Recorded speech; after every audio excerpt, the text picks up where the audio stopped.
Assalamualaikum warahmatullahi wabarakatuh. Saya Liana Dewi Putri Oktavia dari Akuntansi 21. Di sini saya akan memaparkan tentang analisis kelayakan bisnis pada martabak hore. Bisnis yang dipilih. Salah satu bisnis yang akan dipilih yaitu bisnis martabak mini hore. Bisnis martabak ini dipilih karena martabak itu sendiri merupakan makanan yang manis. Martabak ini juga dapat disajikan dengan berbagai rasa, sehingga konsumen dapat memilih rasa sesuai dengan kesukaan mereka sendiri. Jadi saya memilih mengkaji bisnis martabak hore ini karena di outline martabak hore yang sangat diminati oleh masyarakat di sekitar dan juga tampilannya yang sangat menarik minat masyarakat.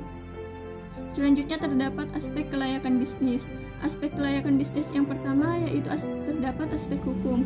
Bisnis ini menggunakan perizinan SIUP. SIUP ini merupakan surat perizinan khusus pada setiap pelaku usaha, mulai dari usaha skala kecil hingga skala global yang melakukan bisnis di Indonesia.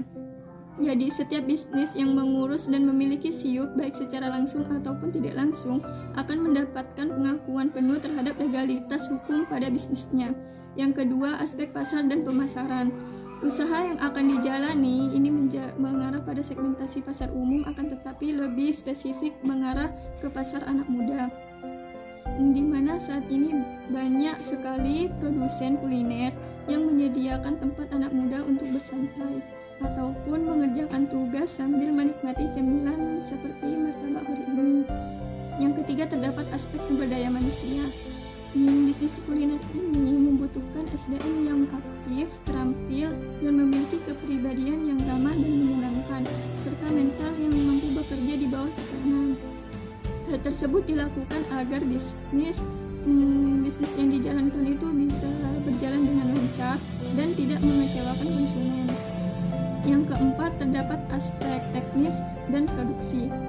Dalam pembelian bahan baku, bisnis ini dilakukan di rumah. Sebelum kedai buka, mempersiapkan bahan baku agar nantinya saat pelanggan membeli tidak memakan waktu yang lama. Bahan baku disiapkan secukupnya. Jika persediaan menipis, akan disiapkan lagi.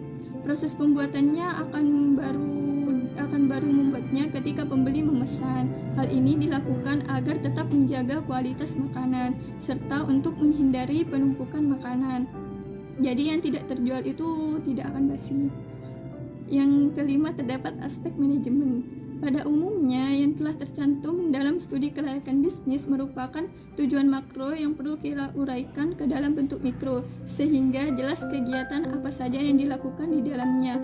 Berdasarkan pada uraian tersebut, tugas pokok menyangkut manajemen yang berupa perencanaan, pengorganisasian, penanganan tenaga kerja, dan lain sebagainya. Yang terakhir, terdapat aspek keuangan. Dalam bisnis ini, pebisnis mengeluarkan modal sejumlah Rp30.999.896. Dengan modal yang sangat banyak, bisnis ini dapat mengembalikan modalnya hanya dalam waktu sekitar 3 bulanan. Dan hingga saat ini, bisnis martabak hore ini juga bisa menambah menu jualan seperti donat dan mie. Jika dilihat dari aspek-aspek tadi dan perkembangan pasar, saya yakin bisnis ini dapat diterima baik dan berkembang di pasaran karena prospek perkembangannya yang sangat menjanjikan. Selanjutnya, di sini terdapat gambar dari produk yang saya kaji, yaitu dari produk martabak hore itu sendiri dan kedua hasil dari praktek yang saya produksi sendiri. Di sini terdapat perbedaan jika produk dari martabak hore itu menyajikan berbagai macam topping dan berbagai macam request dari customer, sedangkan produk yang saya buat hanya terdapat 2 varian dan hanya dikemas dalam satu porsi, satu martabak dengan harga Rp3.000. Selanjutnya terdapat kesimpulan. Dapat disimpulkan bahwa kelayakan bisnis pada martabak hore ini sangat layak untuk dikembangkan karena prospek perkembangannya yang dapat dijanjikan.